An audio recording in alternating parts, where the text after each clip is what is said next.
तो आज हम बात करते हैं second chapter sexual reproduction in flowering plants. अगर इसकी मैं बात करूं तो अभी हमने फर्स्ट चैप्टर में बेसिक सा सेक्सुअल ऑर्गन्स और फ्लावर का बेसिक सा पढ़ा है। अब जो है हम इस चैप्टर में थोड़ा सा डिटेल में पढ़ेंगे। इस चैप्टर में क्या क्या इंक्लूड किया गया है मैं वो आपको बता देता हूँ। पहला कि जो है फ्लावर जो फैसिनेटिंग ऑर्गन है, मीन्स फ्लावर ही जो है सेक्सुअल रिप्रोडक्शन का पार्ट है एंजियोस्पर्म्स में। और फिर प्री फर्टिलाइजेशन इवेंट्स जिसमें जो है स्ट्रक्चर आएगा, वो स्ट्रक्चर जो है मेल गैमेटोफाइट फीमेल गैमेटोफाइट दोनों के। उसके बाद डबल फर्टिलाइजेशन भी इसी चैप्टर में डिस्कस किया गया है, और पोस्ट फर्टिलाइजेशन स्ट्रक्चर्स और इवेंट भी इसी में है। और एपोमिक्सिस और पोलीएम्ब्रोनी जो दोनों के दोनों इम्पोर्टेंट टॉपिक है, इन्हें भी इसी चैप्टर में बताया गया है। मैं अब इस वीडियो में आपको फर्स्ट पार्ट और साथ के साथ प्री फर्टिलाइजेशन स्ट्रक्चर में जो है सिर्फ स्टेमेन एंथर का और स्टेमेन का जो है स्ट्रक्चर बताऊंगा, मेल गैमेटोफाइट जो है एक्सप्लेन करूंगा। अब मैं बात करूं, ये तो बहुत अच्छी बात है, बहुत ही जो है हम इतने लकी है कि जो प्लांट्स होते हैं वो सेक्सुअली रिप्रोड्यूस करते हैं। और अगर हम उन्हें देखें, सेक्सुअली रिप्रोडक्शन भी जो है आसान नहीं है। मीन्स जो है कुछ चीज़ें जो है प्लांट में कुछ चेंजेस हैं। जैसे कि मैं बात करूं, जैसे डिफरेंट डिफरेंट टाइप के फ्लावर्स हैं, उनका स्ट्रक्चर और उनका जो है अट्रैक्शन, इन सारी चीज़ों को अगर हम ध्यान से देखें तो ये नेचुरली लगती है।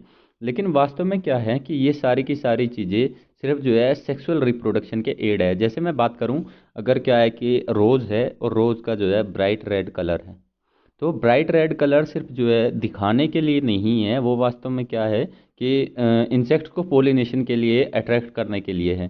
तो काफ़ी इंटरेस्टिंग बात है। अब मैं बात करूं एंड प्रोडक्ट्स जो होता है सेक्सुअल रिप्रोडक्शन का प्लांट में, वो फ्रूट बनाएगा और फ्रूट के अंदर ही जो है सीड होते हैं। रिप्रोडक्शन की अगर मैं बात करूं, सबसे पहले फ्लोवर की अगर मैं बात करूं, तो फ्लोवर जो है फैसिनेटिंग ऑर्गन है एंजियोस्पर्म्स का। फ्लोवर जो है फ्लोवर ऑब्जेक्ट है जो हम जो है वो सिर्फ एसेक्सुअल रिप्रोडक्शन के लिए यूज़ नहीं किया जाता, बल्कि ह्यूमन बीइंग उसको सोशल रिलीजियस और कल्चरल वैल्यू के लिए भी जो है यूज़ करता है। उसमें जैसे ये दे रखा है नीचे, लव, अफेक्शंस, हैप्पीनेस, ग्रीफ और माउरिंग, मतलब जो है शोक सभा में भी जो है इसका इस्तेमाल किया जाता है। रखा है इसकी मैं बात करता हूँ, तो इसमें सबसे पहले शुरू में जो है एक फ्लोवर में बाहर की तरफ जो हमें जो है ब्राइट कलर के दिखाई देते हैं, वो क्या दिखाई देती हैं, पेटल्स दिखाई देती हैं। और पेटल्स को जो है कंबाइंड कोरोला कहा जाता है। और पेटल्स के जो पेटल्स का जो नंबर होता है वो स्पीसीज टू स्पीसीज जो है डिपेंड करता है। और इन्हीं के यही जो है ब्राइट कलर के डार्क कलर के हो सकते हैं ये इंसेक्ट को अट्रैक्शन के लिए। नेक्स्ट इसके बाद जो है स्टेमेन आता है। स्टेमेन में दो पार्ट होते हैं, फिलामेंट और एंथर। ये दोनों कंबाइन करके इसे पूरे को जो है स्टेमेन कहा जाता है, जो मेल रिप्रोडक्टिव पार्ट है।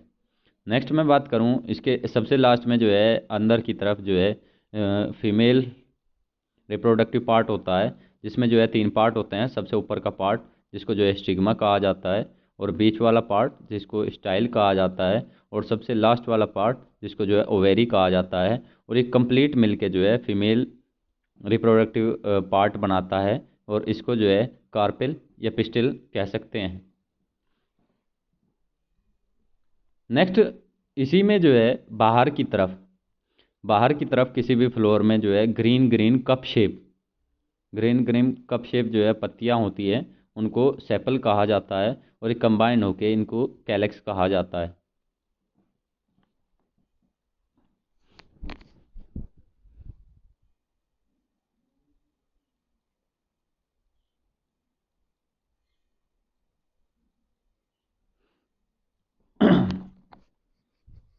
नेक्स्ट हेडिंग पर हम बात करते हैं स्ट्रक्चर और इवेंट्स, जो सेकंड हमारी हेडिंग है चैप्टर की, प्री फर्टिलाइजेशन और स्ट्रक्चर एंड इवेंट्स। इसकी मैं बात करूं, फ्लोवर प्लांट पे ऐसे ही नहीं दिखता। उससे पहले क्या होता है कि सबसे पहले फ्लोवर का जो है फ्लोरल प्राइमोडिया बन जाता है। फ्लोर ऐसे ही नहीं हम बात करते हैं सेकंड हेडिंग की। हम बात करते हैं सेकंड हेडिंग की, स्ट्रक्चर एंड इवेंट्स। इसमें सिर्फ जो है फ्लोअर जो होता है, फ्लोअर पेड़ पर दिखने से पहले, पेड़ पर जो है फ्लोअर आने से पहले कुछ प्लांट्स के अंदर जो है कुछ हार्मोनल और स्ट्रक्चरल चेंजेस आते हैं, और उसके बाद जो है सेल्स, उनके सेल्स में डिफ्रेंशिएशन होता है और फर्दर डेवलपमेंट होती है। उसमें ये डेवलपमेंट जो होती है ये फ्लोरल प्राइमोडियल्स में होती है, जिसको जो है आप फ्लोअर बड कह सकते हैं या कली कह सकते हैं। इनफ्लोरेसेंस क्या होता है कि ग्रुप ऑफ फ्लोअर्स को जो है इनफ्लोरेसेंस कहते हैं, जो सेक्सुअल रिप्रोडक्टिव पार्ट दिखाता है किसी भी प्लांट का। और उसके बाद फ्लोअर में क्या होते हैं, फ्लोअर में मेल और फीमेल रिप्रोडक्टिव स्ट्रक्चर होते हैं। मेल रिप्रोडक्टिव स्ट्रक्चर को एंड्रोशियम कहा जाता है और गाइनोशियम को जो है फीमेल रिप्रोडक्टिव स्ट्रक्चर कहा जाता है। मैं यहाँ बात करूँ कि कुछ जो है क्या होता है कि कई बार हम कंफ्यूज हो जाते हैं कि मेल को क्या कहते हैं और फीमेल पार्ट को क्या कहते हैं। तो जैसे MA स्पेलिंग होती है MALE मेल की, तो मैंने एक ट्रिक बना रखी है। इसमें क्या है कि M के बाद A आता है, तो A फॉर क्या होगा, एंड्रोशियम, और एंड्रोशियम किसको रिप्रेजेंट करेगा, मेल पार्ट को रिप्रेजेंट करेगा। नेक्स्ट बात करते हैं हम स्टेमिन की, जो है स्टेमिन के स्ट्रक्चर की अगर मैं बात करूं तो सबसे पहले हम जो है इसका जो है डायग्राम देख लेते हैं। एक स्टेमिन में क्या होता है कि एक लॉन्ग फिलामेंट होता है, और उसके बाद सबसे ऊपर आपको जो है ये एक बाइलोब्ड स्ट्रक्चर दिखाई दे रहा होगा, जिसको जो है एंथर बोलते हैं। और ये एंथर जो होता है इसी के अंदर पोलन ग्रेन्स बनते हैं, और ये फिलामेंट के थ्रू जो है जुड़ा रहता है। और अगर इसकी मैं स्टेमन की बात करूं, स्टेमन कहाँ होता है कि ये जो है ये फ्लोर की डंडी होती है, और डंडी के ऊपर क्या यहाँ पे जो है सेपल होंगे, और सेपल के अंदर ये जो रेड कलर की आपको दिखाई दे रही है ये ओवेरी है, और ओवेरी ऊपर तक जाएगी। और ये इसका स्टाइल स्टिक में, मतलब ये ऐसे रफ डायग्राम है। तो क्या होता है कि ओवेरी के चारों तरफ या फ्लोर के होरल से ही जो है स्टेमन नीचे से ही जुड़ा होता है, और स्टेमन कहाँ तक, वो जो है उसकी जो हाइट, उसका साइज और नंबर्स, वो स्पीसीज टू स्पीसीज जो है डिपेंड करता है। तो मीन्स मैं यहाँ दिखाने की ये कोशिश कर रहा हूँ कि स्टेमन्स क्या होते हैं कि वो ओवेरी के चारों तरफ जुड़े हुए होते हैं। अब इसका जो नंबर और लेंथ जो है, इनका साइज और नंबर जो है वो डिपेंड करता है स्पीसीज टू स्पीसीज में। अगर टिपिकल जो है एंजियोस्पर्म के एंथर की मैं बात करूं, वो क्या होता है, बाइलोब्ड होता है। और हर लोब में क्या होते हैं कि दो थीका होते हैं, मीन्स दो जो है कमरे जैसे होते हैं। जैसे ये जो है इसमें दिखाया जा रहा कि एक लोब तो ये है और दूसरी लोब ये है, और इस हर लोब में क्या है कि छोटे छोटे ये आपको जो है गोले दिखाई दे रहे होंगे। जब मैच्योर एंथर का आप जो है डायग्राम देखोगे तो उसमें जो है दो एक तरफ और दो एक तरफ, तो टोटल कितने हो गए, टोटल जो है 4 थीका हो गए एक एंथर में। और इसे जो है डाइथिकस बोला जाता है। मीन्स क्या कि दो इधर और दो इधर, तो डाइथिकस इधर डाइथिकस इधर। नेक्स्ट बात कर तो जो है इनके बीच में क्या होता है कि एक लॉन्गिट्यूडनल जो है ग्रूव खिंची होती है, एक लॉन्गिट्यूडनल ग्रूव खिंची होती है, जो दोनों उनको जो है दोनों थिकाज को जो है अलग करती है।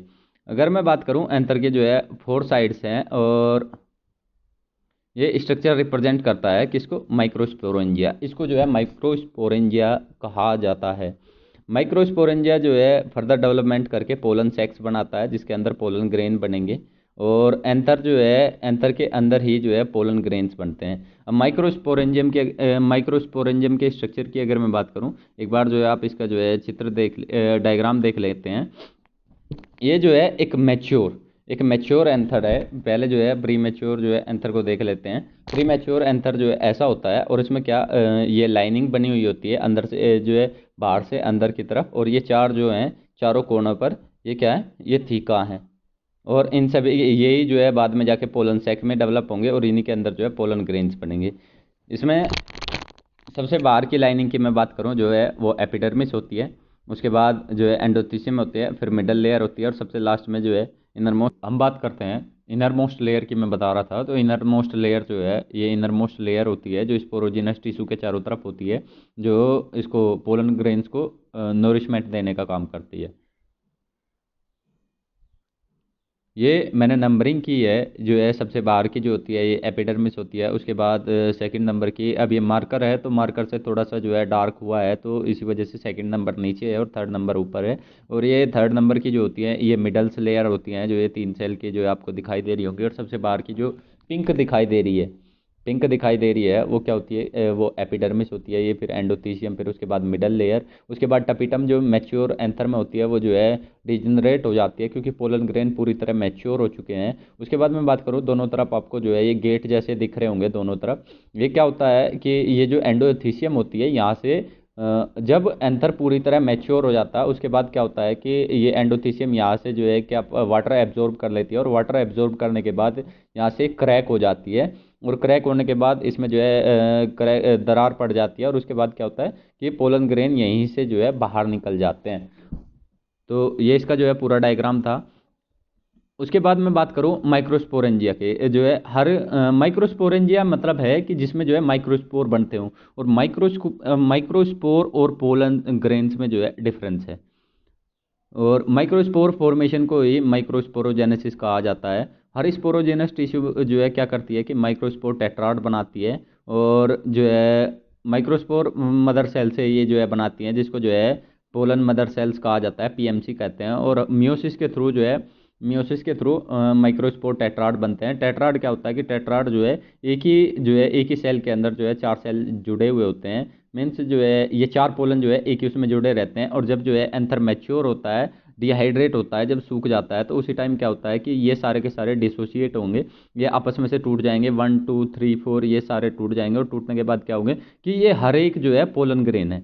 और क्या होगा कि माइक्रोस्पोरेंजियम में सेवरल थाउजेंड जो है उनका नंबर हो सकता है, वो डिपेंड करता है कि उनके स्पीसीज टू स्पीसीज, तो बहुत सारे पोलन ग्रेन जो है बन जाएंगे, और उसके बाद जो है डाइसेंस हो जाएंगे, और पोलिनेशन के लिए फर्दर पोलिनेशन के लिए जो है चले फर्दर पोलिनेशन होगा, और ये कहाँ तक पहुँच जाएंगे, फीमेल रिप्रोडक्टिव पार्ट तक का या दूसरे फ्लोर तक का जा सकते हैं। वो डिपेंड करता है स्पीसीज, वो सेल्फ पोलिनेटेड प्लांट है या क्रॉस पोलिनेटेड प्लांट है। नेक्स्ट मैं जो है डिटेल में बात करूँ पोलन ग्रेन की। पोलन ग्रेन को जो है मेल गैमेटोफाइट कहा जाता है, और ये क्या काम ये जो है बहुत ज़्यादा छोटे होते हैं। जैसे मैं अगर हिबिस्कस की बात करूँ, हिबिस्कस रोजा साइनेंसिस गुड़हल का बायोलॉजिकल नेम है, और इसका जो है इसका जब फ्लोवर आप तोड़ते हो और उसको ऊपर से टच करके देखते हो तो आपकी उंगलियों पे हल्का हल्का सा येलोइश पाउडर लग जाता है। तो क्या है कि वो उसके छोटे छोटे पोलन्स ही हैं, हमें जो है पाउडर जैसा दिखता है। अगर उनका जो है डिटेल में स्ट्रक्चर देखना है तो आपको जो है माइक्रोस्कोप पे यूज़ करना पड़े, माइक्रोस्कोप से उन्हें देखना पड़ेगा। और इसके लिए क्या प्रोसेस होता है, बेसिक सा प्रोसेस होता है कि सबसे पहले कुछ पोलन ग्रेन आपको लेने हैं, और उन्हें जो है क्या करना कि ग्लास स्लाइड पे, स्लाइड जो है ऐसी रेक्टेंगुलर स्लाइड होती है, और उसके मिडल में आपको जो है ये येलो जो आपको दिख रहे होंगे, यहाँ से ऐसे पोलन ग्रेन जो है छिड़कने हैं, स्प्रिंकल करने हैं। उसके बाद ये गोल जो है कवर स्लिप होती है, और कवर स्लिप उसको रखने के नहीं, पहले जो है एक वाटर का ड्रॉप रखेंगे, उसके बाद कवर स्लिप रखेंगे, और उनको जो है माइक्रोस्कोप से आप देख सकते हैं। उनका स्ट्रक्चर आपको डिफरेंट डिफरेंट दिखाई देगा। जैसे कुछ स्पीसीज के जो है आपकी बुक में दे रखे हैं कि पोलन ग्रेन जो है ऐसे भी दिख सकते हैं, ऐसे भी दिख सकते हैं, उसके अलावा ऐसे भी दिख सकते हैं, ऐसे भी दिख सकते हैं। तो वो डिपेंड करता है स्पीसीज टू स्पीसीज में। अगर मैं बात करूं जो है इनका जो आर्किटेक्चर होता है, शेप और साइज होता है, वो बहुत ज़्यादा वैरायटी में देखने को मिलता है, और अगर इन्हें माइक्रोस्कोप से आप देखते हो तो बहुत ही ज़्यादा जो है ये खूबसूरत दिखाई देते हैं। और पोलन ग्रेन का जो साइज़ होता है वो 25 से 50 माइक्रोमीटर्स जो है डायमीटर में हो सकता है। वो स्पीसीज टू स्पीसीज डिपेंड करेगा। अब यहाँ मैं बात करूँ कि हर बार यही क्यों आ रहा है कि स्पीसीज टू स्पीसीज, हर चीज़ स्पीसीज टू स्पीसीज ही डिपेंड करती है। नेक्स्ट मैं बात करूँ जो है इसके जो है आउटर वॉल लेयर होती है, जिसको जो एक्साइन बोलते हैं, जो क्या होती है कि जो है रफली होती है, मतलब थोड़ी सी स्पाइन जैसी तो ये दिख रही है, ये रफली सरफेस होता है। और कुछ का ये जो है स्मूथ भी हो सकता है, लेकिन ये हार्ड सरफेस होता है, और ये जो है स्पोरोपोलिनिन से बना हुआ होता है, जो सबसे जो है हार्ड, जो है सबसे रेजिस्टेंस ऑर्गेनिक मटेरियल अभी तक नोन है, और अभी तक कोई भी एंजाइम ऐसा नहीं है जो स्पोरोपोलिन को जो है डिग्रेड कर सके। मतलब क्या है कि डेसिकेशन से स्पोरोपोलिनिन की जो एग्जाइम्स है ये उसको डेसिकेशन से बचाएगी, एनवायरमेंटल जो है डैमेज से बचाएगी, और फर्दर जो है पोलन ग्रेन जल्दी से जो है डैमेज ना हो जाए, उससे ये चीज़ इसको बचाती है। क्योंकि पोलन ग्रेन क्या है कि किसी भी प्लांट की नेक्स्ट जनरेशन का एकमात्र तरीका है। ये मैंने जो है एक रफली जो है डायग्राम बनाने की कोशिश की है पोलन ग्रेन का। नेक्स्ट मैं बात करूं तो उसके बाद जो है इंटरनल लेयर होती है। इंटरनल लेयर में जो है इंटरनल लेयर से पहले क्या होता है कि एक्साइन में कुछ जगह जो है स्पोरोपोलिनिन नहीं होता, जैसे ये, फिर ये और ये, इन जगहों को जो है जर्मपोर बोला जाता है। और ये जम्पोर जो है, अब क्या है कि स्पोरोपोलिनिन को वैसे तो तोड़ना मुश्किल है, कोई एंजाइम उसको डिग्रेड नहीं करता, तो क्या होता है कि नेचर की वजह से ही अपने आप ही ये जो इस एग्जाइन होती है कुछ जगह से जो है टूटी हुई होती है, जहाँ से क्या होगा कि पोलन ट्यूब बाहर आएगी। जो इनर वाल होती है पोलन ग्रेन की, उसको जो है एंटाइन कहा जाता है। ये थिन होती है और ये सेलुलोज और पेक्टिन की बनी हुई होती है, जो दोनों के दोनों क्या है, दोनों के दोनों जो है एक कार्बोहाइड्रेट है। नेक्स्ट मैं बात करूं अगर पोलन ग्रेन के अंदर की, पोलन ग्रेन में क्या होते हैं कि दो न्यूक्लियस होते हैं, एक वेजिटेटिव सेल, वेजिटेटिव सेल जो है बिगर होती है और एबंडेंट उसमें फूड रिजर्व होता है और इरेगुलर शेप की होती है न्यूक्लियस की। जनरेटिव सेल जो है स्मॉल होती है और इस साइटोप्लाज्म में फ्लोट करती रहती है और ये स्पिंडल शेप की होती है। अगर मैं बात करूं कि इसके सब पास जो है डेंस साइटोप्लाज्म होता है। 60% एंजियोस्पर्म में क्या होता है कि पोलन ग्रेन जो है 2 सेल स्टेज में रहते हैं, लेकिन जो है बाकी रिमेनिंग 40% स्पीसीज है, उनमें क्या होता है कि वो 3 सेल्ड स्टेज होती है। यहाँ पे जो है पोलन ग्रेन का जो है डेवलपमेंट था, वो आपको जो है नेक्स्ट वीडियो में पिस्टल के साथ, पिस्टल के स्ट्रक्चर के साथ जो है मैं डिफाइन कर दूंगा। पोलन ग्रेन के जो है, पोलन ग्रेन सिर्फ जो ऐसे ही नहीं होता, पोलन ग्रेन के उनके स्पोरोपोलिनी स्ट्रक्चर की वजह से वो जो है एलर्जी भी करते हैं, उससे जो है जैसे ब्रोंकियल एफिलिकेशंस और हे फीवर जो है पोलन ग्रेन की वजह से ही होता है, और क्रोनिक रेस्पिरेटरी डिसऑर्डर्स जैसे अस्थमा, ब्रोंचिट्स, ये बीमारी भी वो कर सकते हैं। और जैसे मैं बात करूँ, एक एग्जाम्पल है पार्थेनियम। पार्थेनियम जिसको जो है कैरेट घास, गाजर घास कहा जाता है, ये से जो है गेहूँ में उगती है और ये अब जो है ये सबसे ज़्यादा पोलन एलर्जी कोज करती है। उसके अलावा पोलन ग्रेन क्या होते हैं कि पोलन ग्रेन सिर्फ एलर्जी नहीं करते, पोलन ग्रेन जो है न्यूट्रिशन में भी रिच होते हैं। आजकल जो है मार्केट में पोलन टैबलेट्स और फूड सप्लीमेंट्स भी आते हैं, और वेस्टर्न कंट्रीज़ में तो जो है इसकी टैबलेट और सिरप जो है अवेलेबल है मार्केट में। और पोलन कंजप्शन जो है, ये कहा जाता है कि पोलन जो खाता है, पोलन से क्या होता है कि एक एथलीट की और एक घोड़े की और एथलीट की जो है परफॉर्मेंस इंक्रीज हो सकती है। ये जो है पोलन टैबलेट दिखा रखी है और इधर जो है पोलन सिरप जो दिखा रखी है।